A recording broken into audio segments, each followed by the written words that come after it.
L'institution américaine de financement du développement, l'OPIC, a annoncé récemment l'ouverture d'un bureau dans la capitale kenyane, Nairobi, pour couvrir l'ensemble de la région de l'Afrique de l'Est. Ce bureau va contribuer à renforcer la présence des entreprises américaines sur des marchés connaissant une croissance rapide. Active en Afrique depuis 1972, l'OPIC a investi plus de 11,7 milliards de dollars dans 500 projets répartis sur les diverses sous-régions du continent. L'institution dispose déjà de bureaux à Abidjan et à Johannesburg.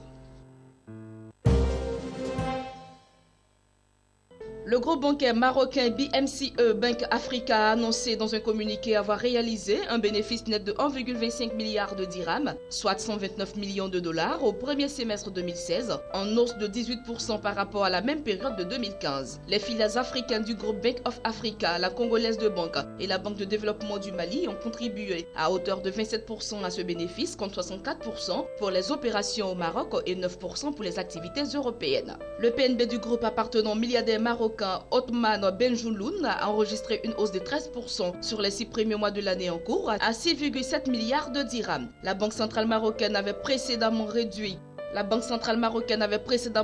ses taux d'intérêt à 3 reprises en moins de 2 ans afin de stimuler la croissance économique qui a été impactée négativement par la sécheresse. BMCE Bank of Africa a cependant fait état d'une hausse de ses créances douteuses qui sont passées de 7,3 milliards de dirhams à la fin 2015 à 8,4 milliards de dirhams au 30 juin 2016.